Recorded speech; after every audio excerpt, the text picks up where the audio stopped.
this is Darnell Carter, the family man. I'm here today to speak to you again about being a man. One thing that I think that we need to understand is that the foundation of our family is built on the back of our men. And until we understand truly what it means to be a man, our family is going to continue to suffer. Our family is suffering because of the weakness in the man's back today. I think that we've accepted the fact that it's okay for our women who were supposed to be submissive, who are now helping us be men. And I think that is confusing because a woman helping a man be a man is like a crutch, because it enables him not to be as strong as he can be. I look at when I go back and I think about my grandmother, who never actually worked other than to support, not to help. And I think that today we're so used to accepting the help that we don't understand that it is taking her away from her role as a woman as well in the family. That when I see our young boys today who are being primarily raised by females in the home, being the head of the home, and what's the road that takes them down, it saddens me, because who are going to be the men of our family tomorrow if we don't develop them today? I look at my own sons and how people told me I was so hard on them, preparing them for life. I wanted them to be strong enough to handle the responsibility of being a man. And that I was often confronted with people like, you're too hard. But I thought that if I would be hard on them in the home, then life wouldn't be so difficult. I wanted to take away all their excuses. So one thing that I worked hard and diligently on in becoming a man was showing up, simply just showing up and being there. Not shunning and walking away from my responsibility as a man. As I see so many people who don't understand that being a man is not a noun, but it's a verb. It's about the action. It's not about what you talk about, it's what you do. It's the action behind it. When you look at anyone who defines a man, they're not talking about who he is, they're talking about what he does. And I think that we think that now as men, and the fabric of being a man is being taken away because of us sharing that role in our home with our women. I remember growing up, having a big home and seeing these big houses and seeing one-car garage. Thinking, why would that big house have a one-car garage? Well, it had a one-car garage because there was only one person in the home leaving the home. And that was the man of the house. And that man of the house was the foundation of that house. And that man would set the values. He was the integrity and the principles that that house stood on. But today I look at the fact that I saw my grandmother preparing meals, the home being immaculate. And now I look at homes where children are eating meals from drive-through windows. And you go into the home and the first thing you hear someone say is, "Excuse my house," because no one had enough time to clean it. And I'm frustrated by the fact that now women are protecting their sons, because I understand that it takes a man to raise a man.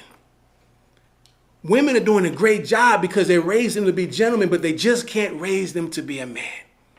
You take the man out of the home, and what you have is a man's responsibility to his son is to teach him to be a man, to take care of himself and others, and mom's job is to teach him to love himself, build his confidence. Dad's role to his daughter is to teach her to be a lady. Mom is to teach her to be a woman, to take care of herself. Today, what you find with no man in the home, you find gentlemen and women, but no men and ladies. And so what happens is now you put them together and then they have children. And now the expectation of that he is to be a man, and he can't be a man because he's never been taught to be a man. And so he leaves his family because he doesn't know what to do. So he's leaving this woman behind. And I recall this young man who came into one of my workshops, and he was 17 years old, and he was very distracting to the class. And I asked him once, I said, well, could you stay and talk to me for a little while? And he sat back and he was speaking to me. And I said, do you have a family? He said, yes, I have a family. And I said, do you love your family? He said, yes, I love my family. Can I go? He didn't even want to talk to me. And I said, well, could you just answer a few questions and I'll let you go? And I said, do you have a mother? And he said, yes, I have a mother. I said, do you love your mother? He said, yes, I love my mother. Can I go? I said, do you have a father? He said, yes, I have a father. I said, do you love your father? And I can't say over the air what he said about his dad, but I knew that was a sore spot for him. Then I said, do you have a sister? He says, yes, I have a sister. Do you love your sister? Yes, I love my sister. Can I go? I said, do you and your sister share the same father? He says, no. I said, is her father part of her life? He said, yes. I said, do you love him? And he couldn't force himself to say he loved the man who was there for him because it wasn't his father. He said he's okay. He's cool, but he couldn't bring himself to say he loved me because he's not the man that's supposed to be teaching me. He's not the man that I love that's hurting me. So I left him with one thing. I said, do me a favor and I'll let you go. Tell me what you would tell your father if I were your father. He said, man, I don't want to do that, man. There's nothing I want to say. I said, don't you even want to know why he never took you fishing? He says, man, nobody trying to go fishing. That's corny anyway. But this big young man, his eyes started to well up as if he were going to cry. And he said, yes, I have a question for you. He says, my mother was so hard to live with, and you had to leave. How come you didn't take me with you? Our children are crying out for the men to be home and raise their family and be a part and stop walking away. A young man today I was speaking with, he says, man, what do I do with my family? It's so hard. And you know what I told him? All you have to do is show up and God will take care of the rest. Just show up. That's all. Our children just want us to show up. I mean, think about when you show up and allow God to enter into you, and he'll show you how to be a man. He created you in his image, so God knows exactly what it is you need to do. But if you don't show up, how can you be a husband, be a father, be a man? When I look at our children, and I took on the role of family man, and I didn't know that that's what I was going to be. I just knew I had to show up. I just knew that being a part of my children's lives was the most important thing at that time for me.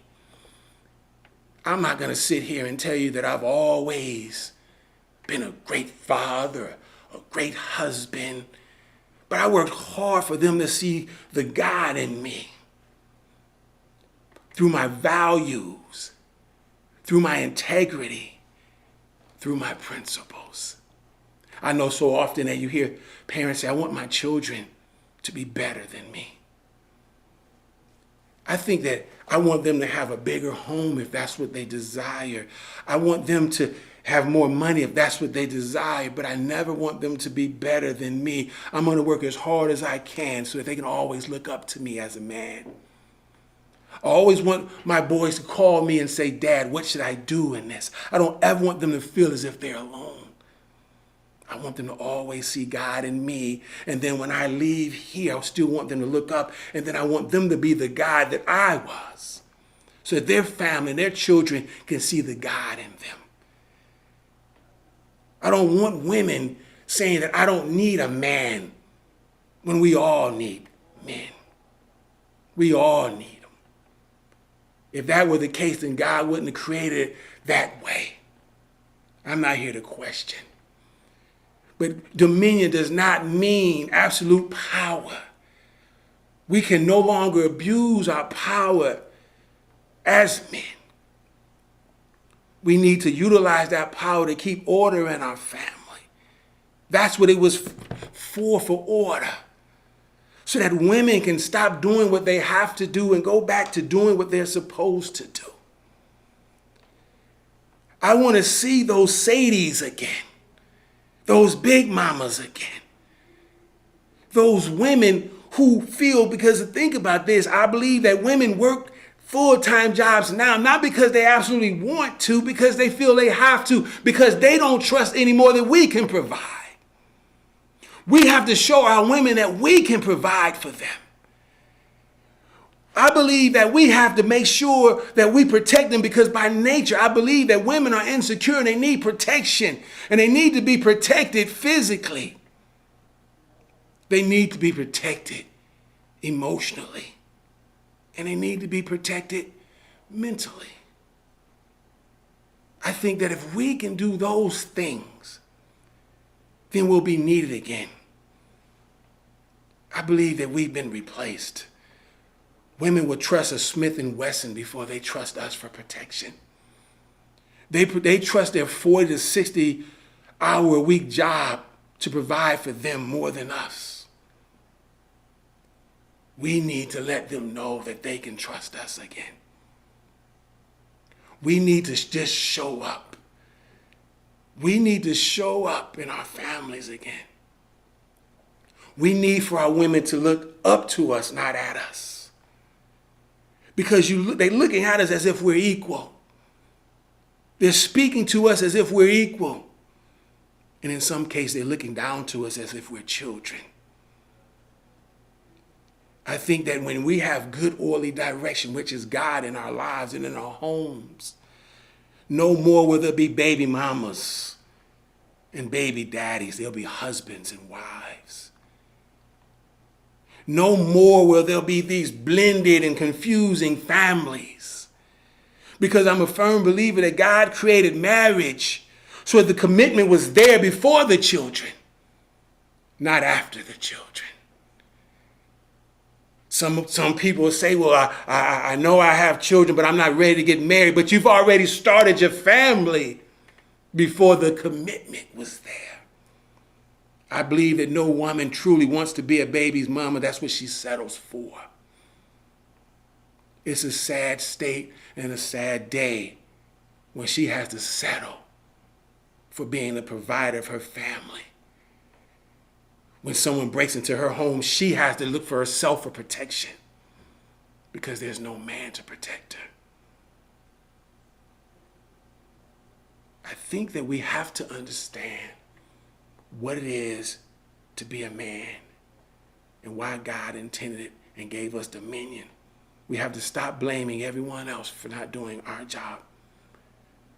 A woman, I believe, will do anything to support a man, but she's tired of carrying us. She's tired of helping us be men and then still being expected to be a woman.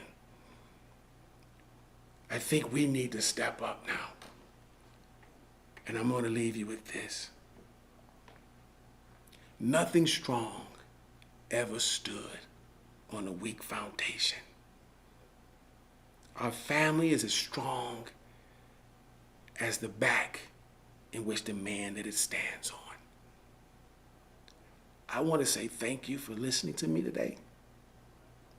And I hope that the words have inspired someone to change. Thank you.